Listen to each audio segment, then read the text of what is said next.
The 2018 Chemung County Executive Debate, broadcast live from the Frankly Speaking studio on NewsTalk 1230 and 1450 AM and 106.9 FM, and televised on WYDC TV Big Fox. We go now to your moderator, Frank Acomb. I'd like to welcome Republican candidate Sheriff Chris Moss, Democrat candidate Jerome Emanuel, and Independence candidate Mike Cruzen. Gentlemen, thank you for agreeing to participate in today's debate. In the interest of getting in as many questions as possible, let's get started with opening statements. You'll each have 1 minute, and we begin with Mike Cruzen. For our next question, we go to Big Fox reporter Rachel Midey.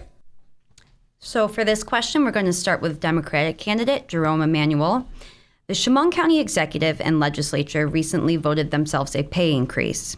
Do you think the salaries are appropriate, keeping in mind that parts of the county are struggling financially?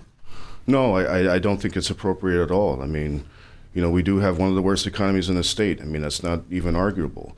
Same question to Independence candidate Mike Cruzen. Yeah, thank you, Rachel. I would say this about the county exec's position. It's not a position that goes to the lowest bidder.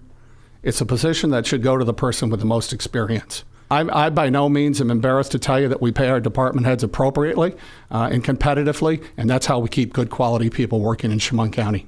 Same question to Republican candidate Chris Moss. The salaries in Chemung County are out of hand. In 2016 and 17 combined, the deputy executive and county executive made over $1 million. They're collecting their retirement. Our deputy executive has that title, as well as a STEG president that was given to him by the county executive's office. Our county executive makes more than the county executive in Westchester County, Onondaga County, Monroe County. These are counties with a population over 1 million people. Yes, you have to pay a decent wage to get qualified individuals, but the problem is we live in Chemung County, population of less than 88,000, yet we're paying our employees, especially our top single rate employees, way too much money. We have a rebuttal from Mike. Yeah, if I could just quickly, Frank. The county executive did not appoint me to the STEG position. The business leaders, there's over 100 businesses that represent STEG. They have an executive committee of about 10 local business leaders, from Ohio Savings Bank to Chemung Canal to all of the major companies in town, Hilliard's.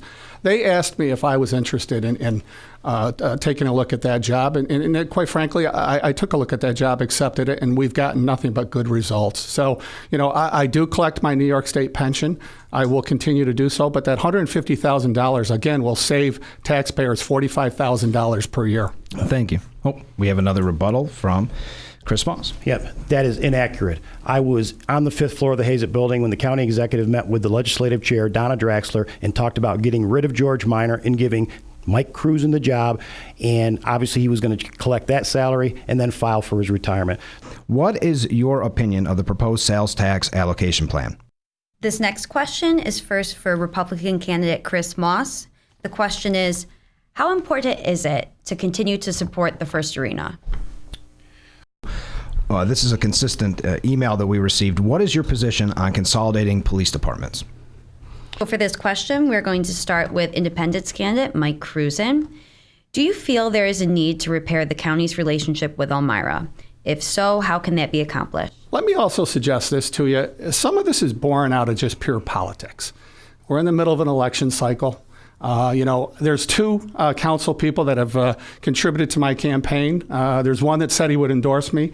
And there's a 4th that called me, shortly after the sheriff exercised his fuel card investigation to tell me that, quite frankly, they were uncomfortable about that. So we have support behind the scenes from city council, but, the mayor works for the sheriff.